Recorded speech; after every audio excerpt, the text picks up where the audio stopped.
Et tiens, on va revenir sur un sujet qui finalement est peu commenté. Enfin si, j'ai vu que dans les journaux, on commençait à beaucoup en faire, mais le sujet a été mis en avant par Le Point, et notamment par Christophe Labbé, qui est journaliste au Point, et qui a enquêté sur l'appartement de Thomas Fabius, le fils de Laurent Fabius. Un appartement acheté 7 millions d'euros et qui intrigue la justice. À tout de suite, 8h11. RMC, Bourdin & Co, Jean-Jacques Bourdin. Allez, savoir et comprendre le matin, il est 8h12. Christophe Labbé, bonjour. Bonjour. Vous êtes journaliste au Point. Vous enquêtez sur l'appartement de Thomas Fabius, le fils de Laurent Fabius, ministre des Affaires étrangères. Alors, cet appartement a été acquis quand ? Alors, cet appartement a été acquis un mois après l'élection présidentielle. Et il y a une promesse de vente qui a été signée entre les deux tours. Entre les deux tours, oui. Le prix de l'appartement ? Le prix de l'appartement, 7 millions d'euros. Oui, 7 millions d'euros, 280 mètres carrés, je crois. 280 mètres carrés au cœur de Paris, dans un quartier les plus huppés. Oui, quel arrondissement, 5e, 6e, quoi. Voilà, hein. C'est ça, hein. Ouais, c'est bien ça, hein, Christophe. Tout à fait. Oui, c'est ça. Mais oui. Alors, bon, pourquoi pas, hein. Pourquoi ne pas s'acheter un appartement si on en a les moyens ? Est-ce qu'il en a les moyens ?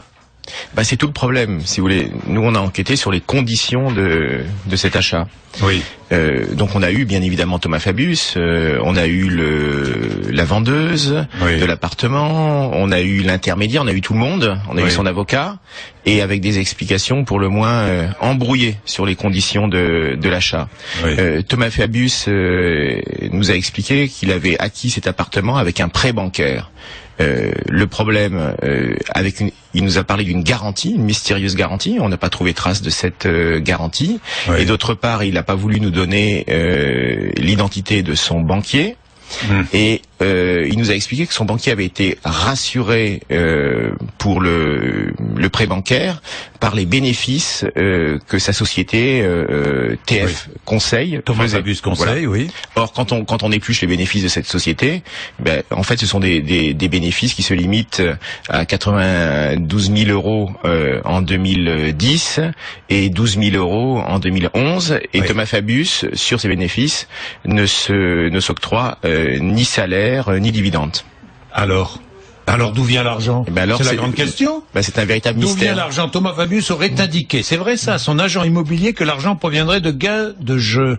Tout à fait. Thomas Fabius a décidément entre les tableaux et les jeux. Oui. Thomas Fabius qui est un joueur. Un joueur invétéré. Il a le droit, hein. Il a le droit, mais d'après nos informations, il perd plus qu'il ne gagne. Ah bon, en plus, c'est un joueur, il perd plus qu'il ne gagne et il pourrait s'acheter un appartement de 7 millions d'euros. Évidemment, tout ça est curieux. Alors, si curieux que la justice est intriguée, mais seulement intriguée pour l'instant. Alors, aujourd'hui, il y a une enquête préliminaire ouverte par le parquet de Paris qui s'intéresse aux conditions d'achat de cet appartement.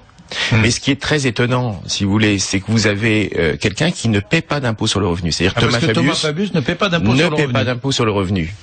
Il s'achète un appartement à 7 millions d'euros dans des conditions obscures.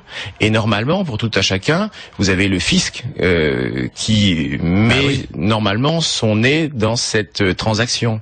Et là, le fisc apparemment a fait manque de curiosité. Oui, mais quand même, il y a eu un signalement fait au service chargé de repérer les circuits financiers clandestins.